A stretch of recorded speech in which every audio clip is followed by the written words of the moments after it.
My brother called it borrowing after pawning my daughter's laptop to cover his rent. My mom told my crying child to use school computers instead. By that night, the police were questioning his borrowing. She can use the school computers, my mother said. That was her solution. My 14-year-old daughter's $200 birthday laptop had been stolen by my brother, sold at a pawn shop for rent money, and my mother stood in my kitchen, acting like Maya had misplaced a pencil. Maya sat on the bottom step of the staircase in her pajama pants, her face pale, her eyes swollen from crying. It had my animation files on it, she whispered. My comic, my character sheets, everything. My brother Brian leaned against my counter, drinking one of Maya's strawberry sodas from my fridge like he was the victim of an unfair meeting. I told you, he muttered, I was going to get it back. I looked at him, then at my mother, then at the empty laptop box on the table still decorated with the silver ribbon Maya had carefully saved after her birthday because she said it was too pretty to throw away. I said nothing. That scared Brian more than shouting would have. Usually I had a joke ready. That was my thing. My name is Hope. I'm 37, divorced, and I make my living as a voice actor for cartoons.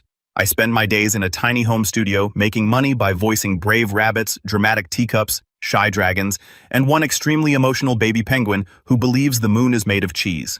Because of that, I can switch voices fast. And for years, my favorite hobby had been teasing Brian with ridiculous children's voices. Whenever he showed up asking for money, I'd open the door in a squeaky cartoon squirrel voice and say, "Oh no, children. It's Captain Pay Me Back Tomorrow." Maya loved it.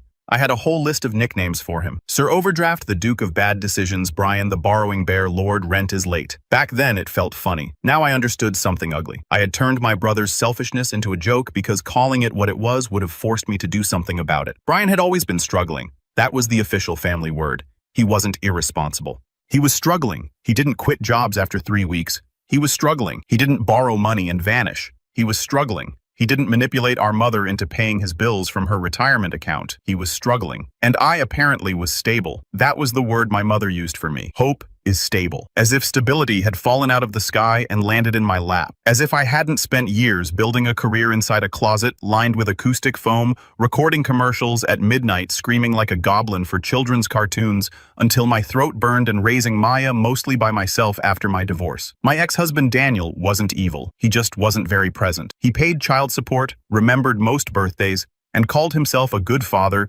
because he never fully disappeared. But daily life belonged to me. Homework, dentist appointments, school meetings, heartbreak over best friends, broken phone screens, fevers at 2 a.m., and Maya's dream. Maya wanted to become an animator. Not in the casual way kids say things because they watched one movie. She had notebooks filled with characters. Her bedroom walls were covered with sketches.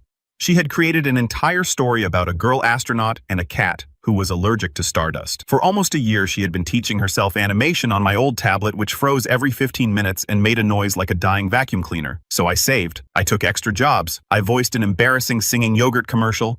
I recorded emergency lines for a toy company over Thanksgiving weekend. I skipped new clothes postponed, replacing my cracked windshield, and put money aside little by little. The laptop cost $2,100.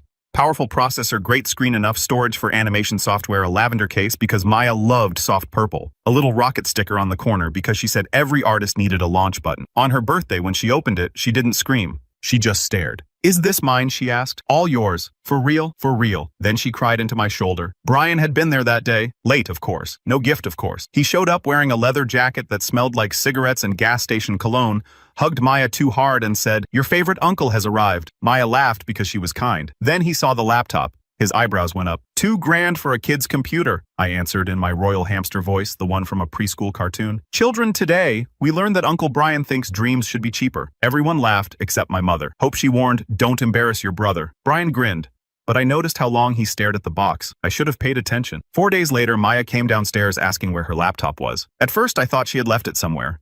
Then we searched the whole house. Her room, the laundry, my studio, the car, the kitchen, even the pantry, because panic makes you look in places where logic goes to die. Maya kept saying, "I know I put it in my backpack. I know I did." I opened the tracking app. Offline. My stomach dropped. Then I checked the back door camera. There was Brian, 10:42 a.m., walking out of my house with Maya's lavender laptop case tucked under his jacket. Maya saw it before I could close the screen. "Is that Uncle Brian?" she whispered. I didn't answer because what could I say? "Yes, sweetheart. The man who hugged you on your birthday came back 4 days later and stole your gift while you were at school." I called him. He ignored the first 2 calls. On the third, he answered with, "Where is Maya's laptop?" Silence. Not confusion, not surprise, just silence. "Brian," I said, "where is my daughter's laptop?" He sighed. That sigh told me everything. "Hope, listen." "No. Answer me." I pounded. Behind me, Maya made a small sound, not a cry worse, a tiny wounded breath. You did what I needed, rent money. You stole from a child. I didn't steal. I was going to get it back. When soon? When Brian? He snapped. I don't know. I was desperate. You don't know what that feels like because everything is easy for you. Everything is easy for me. I almost laughed. Instead, I hung up and made the mistake I had been trained to make my whole life. I called my mother. She arrived 20 minutes later wearing the same expression she always wore when Brian had done something indefensible, and she needed everyone else to be reasonable. Brian arrived after her. He walked into my kitchen like he had been invited to discuss a misunderstanding about a parking ticket. Maya sat on the stairs hugging her knees. My mother looked at the empty laptop box and said, "Let's all calm down." "Mom, I said he stole Maya's laptop." Brian rubbed his face. "I borrowed an asset." My voice came back then. Not my real voice. My tiny cartoon princess voice. "Oh, dear children," I squeezed, clasping my hands under my chin. When Uncle Brian takes something without permission and sells it for cash, that is called borrowing an asset. Maya's mouth twitched for half a second. Brian glared at me. "Stop doing that creepy voice thing." Mom put her hand on his arm. "He made a mistake." "No, I said a mistake is taking the wrong jacket. He used the spare key, entered my house when no one was home, took my daughter's laptop and sold it." Brian finally looked at Maya. It wasn't personal. Her face crumpled. That did it. Not the theft, not the excuse, that sentence. It wasn't personal. As if stealing a child's birthday gift could be anything else. As if the laptop didn't hold her drawings, her stories, her first serious animation project, and every little piece of courage she had built around the idea that maybe her dream mattered. Then my mother turned to Maya. "She can use the school computers." The room went silent. Even Brian looked relieved, like she had just opened an emergency exit for him. I stared at her. "She can what?" My mother sighed. "I know it was expensive. Hope, but Brian needed rent. He could be evicted. Maya is young. Children adapt." Maya stood slowly. "Grandma," she whispered, "he sold my birthday present." Mom looked irritated. "Don't make this harder than it has to be." There it was, the family motto. Don't make this harder. Not for Brian, never for Brian. I looked at my daughter, then at Brian, then at my mother, and I said nothing. My silence must have looked like surrender because Mom relaxed. Brian opened my fridge and took another strawberry soda. That small gesture settled something in me. He stole from my child, and he still believed he had the right to drink from our fridge. I walked into my studio and closed the door. Mom called after me. "Hope we are not finished." But I was. Inside my studio, surrounded by foam panels and cartoon scripts, I saved the security footage. Then I pulled up the laptop receipt, the serial number, the warranty registration, and the birthday photo of Maya holding the laptop with tears in her eyes. I checked the tracking app again. There had been one location ping before it went offline, a pawn shop across town. I called. A man answered. I gave him the serial number. There was a pause. Then he said, "Yeah, we have one matching that. Lavender case." My hand tightened around the phone. "Yes. It came in today. If it's stolen, you'll need to file a police report." I closed my eyes. For years, I had handled Brian privately, quietly, familyly. I had paid his phone bill, covered his electricity, bought groceries, helped with car insurance, paid a deposit once so he wouldn't be homeless. And every time he messed up, Mom turned to me with those tired eyes and said, "He's your brother." But Maya was my daughter. So I called the police non-emergency line. I gave them everything. The footage, the receipt, the serial number, the pawn shop location, Brian's full name, phone number, and address. When I came out of the studio, my mother and Brian were whispering at the kitchen table. They both stopped. I smiled, not warmly, professionally. The smile I used when a director told me to make a baby unicorn sound more optimistic, but less sparkly. Brian frowned. What? I looked at Maya. "Put on your shoes, honey." Mom stiffened. "Why, we're going to get your laptop back." Brian set the soda down. "How?" "With the help of law enforcement." Mom shot up. "Hope?" Brian's face changed. For the first time that evening, fear broke through his arrogance. "You called the cops?" "Yes." "Are you insane?" "No. Actually, I think I'm sane for the first time in years." Mom came toward me like I was a wild animal. "Hope, don't do this. He's your brother, and Maya is my daughter. She can use the school computers." I turned slowly. "Say that again." Mom blinked. "What?" "Tell my child again that her uncle's rent matters more than her birthday gift, her work, and her trust." Mom looked away. Brian grabbed his jacket. "I'm leaving." "No," I said. "You're not." He gave a shaky laugh. "You can't stop me." "You're right, but the officer who wants to meet us at the pawn shop can." At 7:35 p.m., we arrived at the pawn shop. It sat between a vape store and a check cashing place glowing under dirty yellow lights. Maya held my hand so tightly my fingers hurt. Officer Ramirez was already there. Calm, sharp, professional. She took my statement, reviewed the video, checked the receipt, and spoke to the shop owner. The laptop was there. Maya saw the lavender case behind the counter and started crying again. Brian arrived 20 minutes later with Mom behind him. He looked furious and scared. Officer Ramirez asked him, "Did you take the laptop from Miss Riley's home?" Brian looked at me, then at Mom. then at Maya. I was going to return it. That is not what I asked, Officer Ramirez said. Did you take it? He swallowed. Yes, but did you have permission? I'm family. Did you have permission? No. Maya looked down. I hated that she had to hear it, but I also knew she needed to. She needed to see that the truth did not disappear just because Brian was uncomfortable. At 9 p.m., Brian stood at a police counter being processed, while my mother cried near the vending machines. She turned on me in the hallway. What you did is unforgivable. I stepped in front of Maya. No, I said. What Brian did was criminal. What you did was unforgivable. Mom recoiled. I was trying to protect this family. No, you were protecting Brian from consequences. That is not the same thing. He could go to jail. He stole from a child. He needed help. So did Maya. For a second, I thought that might reach her. Then her eyes hardened. You always were dramatic. I nodded. You're right. Then I leaned closer and used my sweetest cartoon teacup voice. And today's episode is called Uncle Brian Learns Theft Has Consequences. Maya let out the smallest laugh. Mom looked horrified. Good. The laptop came home with us that night. Maya didn't open it right away. She set it on her desk and stared at it. I stood in her doorway. Do you want to talk? She shook her head, then nodded, then cried. I sat beside her on the floor and pulled her into my arms. I'm sorry, I whispered. She cried harder. I feel stupid. That broke my heart. Why? Because I trusted him. I held her tighter. Trusting someone you love does not make you stupid. He should have been safe. She was quiet for a long time. Then she said, Grandma didn't care. I could have lied. I could have softened it. I could have said Grandma was scared, confused, overwhelmed. But those were the kinds of lies that had built Brian. So I said Grandma cared more about protecting him than protecting you tonight. And that was wrong. Maya pressed her face into my shoulder. That will never happen in this house again, I said. The next morning, my phone was full of missed calls and messages. Mom started soft. Please call me. We need to fix this. Then pleading, Brian is terrified. He made a mistake. Then, manipulative. Your father would be ashamed of this division. My father was alive, by the way. He just avoided conflict like it was a contagious disease. Then came anger. You are not the daughter I raised. I stared at that message for a long time. She was right. I was not the daughter she raised anymore. She raised a daughter who solved problems quietly, a daughter who laughed instead of setting boundaries, a daughter who turned pain into jokes so nobody had to feel guilty. That daughter had died somewhere between the empty laptop box and the police counter. I replied once, do not contact Maya. Do not come to my house. Brian is not allowed on my property. If anyone uses the spare key, I will report it. Then I blocked her for the day. At noon, I changed the locks. At 2 o'clock, I deleted the old keypad code. At 3 o'clock, I emailed Maya's school counselor and said there had been a family incident involving theft and Maya might need support. At 5 o'clock, I ordered pizza.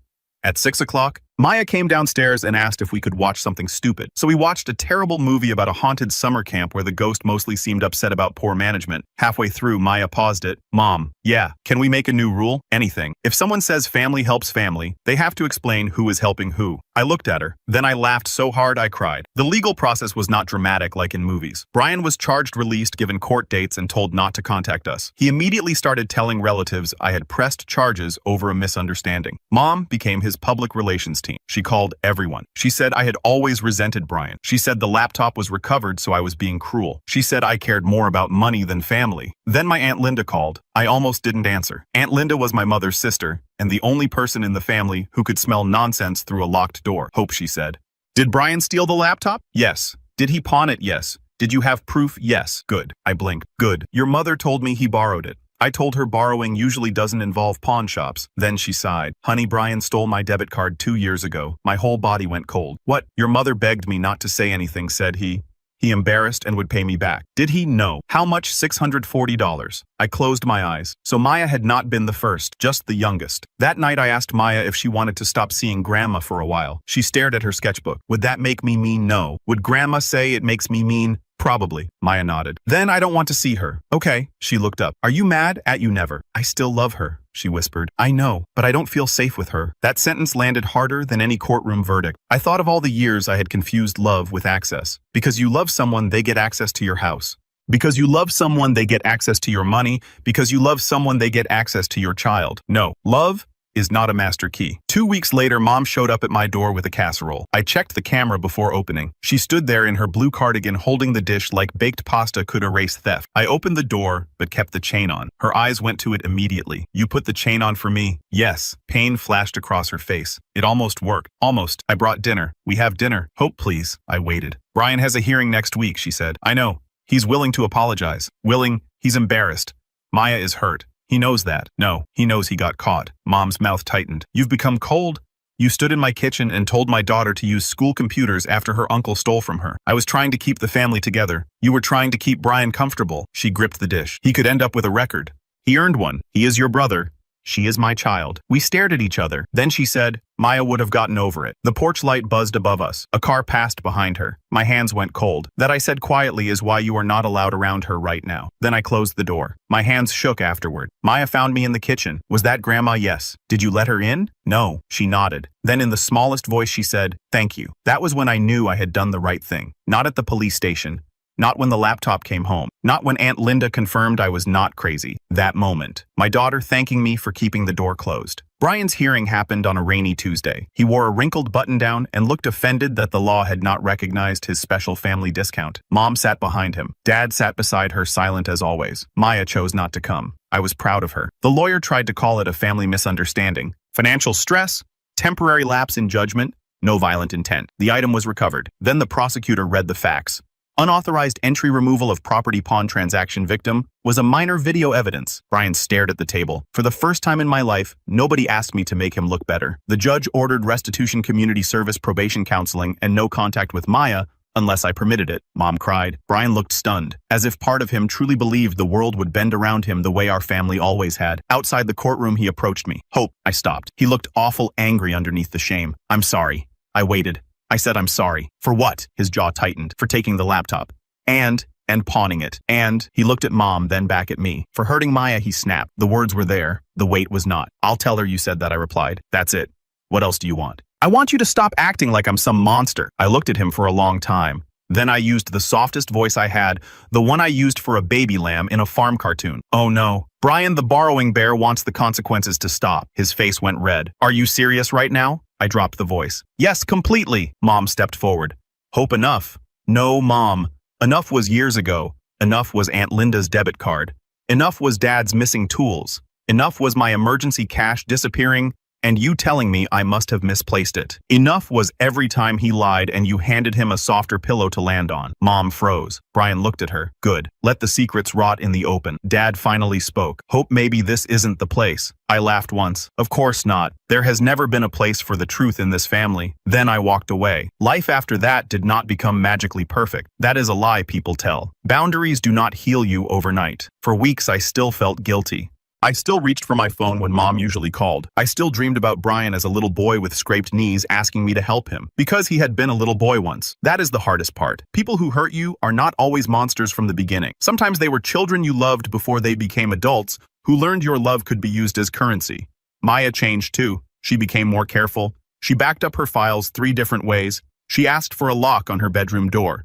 That request made me cry in the bathroom. Then I installed the lock. She kept drawing. For a while, her astronaut girl looked angrier. The cat with the stardust allergy got sharper teeth. The villains in her comics started sounding suspiciously like relatives who used guilt as a weapon. I did not interfere. Art is where pain goes when it wants to become something other than poison. 2 months later, Maya asked me to help record voices for her short animation. The scene was about the astronaut girl confronting a raccoon mechanic who had stolen parts from her spaceship and claimed he needed them more. Subtle, my daughter was not. "What voice do you want for the raccoon?" I asked. She smiled. "Make him sound like Uncle Brian, if Uncle Brian were a squeaky villain in a toddler show." I gasped. "My specialty." I hunched my shoulders and squeaked. "But Captain, I didn't steal the moon battery. I temporarily redistributed the shiny resource." Maya burst out laughing. Then I added, "Besides, you can use the school spaceship." She laughed harder, then suddenly started crying. I stopped. "Too much?" She shook her head. "No, I just miss laughing." So we laughed and cried and recorded the raccoon. Healing is strange like that. Sometimes it sounds like sobbing. Sometimes it sounds like a bad cartoon criminal. 3 months after the theft, Mom sent a letter 4 pages. The first page was about how lonely she felt. The second was about how hard things were for Brian. The third was about mothers making mistakes. The fourth finally mentioned Maya. 1 paragraph. "I am sorry Maya was upset. I only meant that a laptop can be replaced but family cannot." I folded the letter. "There are apologies that open doors and there are apologies that knock politely while still holding the knife." I did not reply. A week later, Dad came by. Not Mom. Dad. He stood on my porch in his old brown jacket holding nothing. No casserole, no envelope, no excuse disguised as a gift. I opened the door with the chain on. He looked at it. "I deserve that." I said nothing. "Can I talk for 5 minutes?" He nodded. "I failed you. I was not ready for that." He looked older than he had in court. "I let your mother handle Brian because it was easier. I told myself you were strong. I told myself you didn't need protection. I told myself a lot of things because I didn't want the fight. My throat tightened. When Brian was young, he needed more help. That was true. But help turned into excuses, and you became the one we didn't worry about. That doesn't feel like a compliment. It isn't. We stood separated by a chain and 30 years of family patterns. I'm sorry, Hope. I watched him carefully. For what? He swallowed. For not protecting you from being used. For not protecting Maya. For staying quiet when your mother said that about the school computers. The words did not fix everything, but they were real. Does Mom know you're here? I asked. Yes. How did that go badly? For the first time, I almost smiled. I'm not ready to let you in. I know. Maya decides for herself if she wants contact. That's fair. Such a small sentence, but in my family, fairness had always been treated like an expensive luxury. Dad left after 5 minutes. He did not ask for forgiveness. That made me trust him more. By summer, Maya finished her animation. It was 3 minutes and 12 seconds long. The astronaut girl stood beside her damaged ship while the raccoon mechanic tried every excuse. My rent was due. I was desperate. You have other moon batteries. You're making me feel bad. Then the astronaut girl looked at him and said, "Your emergency does not make my dream yours to sell." I voiced the raccoon. Maya voiced the astronaut herself. When she posted it on a student animation forum, people loved it. Other kids commented. An animation teacher sent encouragement. Someone asked if there would be another episode. Maya ran downstairs with a laptop in her hands. "Mom, people like it." I looked at her shining face. This time when she cried happy tears, nothing was stolen afterward. We celebrated with pancakes for dinner. During dessert, she asked, "Do you think Uncle Brian will ever really be sorry I took my time?" "I don't know." "Do you think Grandma will?" "I don't know that either." She nodded. "I think I'm okay not knowing." I squeezed her hand. That's a powerful place to be. The last time I saw Brian that year was by accident. Frozen food aisle grocery store. He was standing in front of the pizzas, thinner than before, wearing a hardware store uniform. For a second, I almost turned around. Then he saw me. "Hope, Brian." He shifted awkwardly. "How's Maya good?" He nodded. "I saw her animation. Aunt Linda showed me." I said nothing. "It's good. She worked hard." He looked down. I was garbage. That was new. He rubbed the back of his neck. "I'm not asking you to tell her anything. I'm not asking for anything. I just know I was. Not just with the laptop. Before, too." I gripped my shopping basket. "I don't know what to do with that." "Yeah," he said. I figured. There was no hug, no dramatic reconciliation beside frozen pizza, just two adults standing in the wreckage of what one of them had done. "I'm sorry, Hope," he said. Maybe he meant it. Maybe he only meant it because consequences had finally found him. Maybe both. "I hope you become someone who doesn't need forgiveness in order to stop hurting people," I said. Then I walked away. When I told Maya, she listened quietly. "Do I have to forgive him?" she asked. "No," she relaxed. "No can be a lullaby when you have waited long enough to hear it." By winter, our house felt different, safer, lighter. Not because everyone healed, they did not. Mom still sent messages through Dad. Brian stayed away. Dad slowly rebuilt trust by respecting boundaries instead of demanding access. Aunt Linda became part of our lives and taught Maya how to make lasagna, which mostly meant teaching her how to curse at sauce. Maya kept creating. I kept working. One afternoon, while I recorded lines for a cartoon frog, Maya taped a new sign to my studio door. "Mom speaks for dragons. Knock unless emotionally prepared." Below it, she drew a tiny raccoon behind bars holding a sign. I temporarily borrowed justice. I laughed until my stomach hurt. That night, I found the empty laptop box in Maya's closet, the same one from her birthday. "Do you want to throw it away?" I asked. She shook her head. "No." "Are you sure?" She touched the silver ribbon. At first it reminded me of what he did. Now it reminds me that you chose me. I had to sit down. For months I had wondered if I had made things worse by calling the police, if I had been too harsh, if I had turned a family wound into a public scar. But children know when they are protected. They may not have the adult words yet, but they know. I pulled her into my arms. "I will always choose you. I know," she whispered. And that was worth everything. Every angry voicemail, every accusation, every relative who thought peace meant silence, every moment of guilt, everything. People love to say family is everything, but family is not everything. Safety is, trust is, accountability is. The people who can look at a crying child and care more about her pain than an adult's excuses, those people are everything.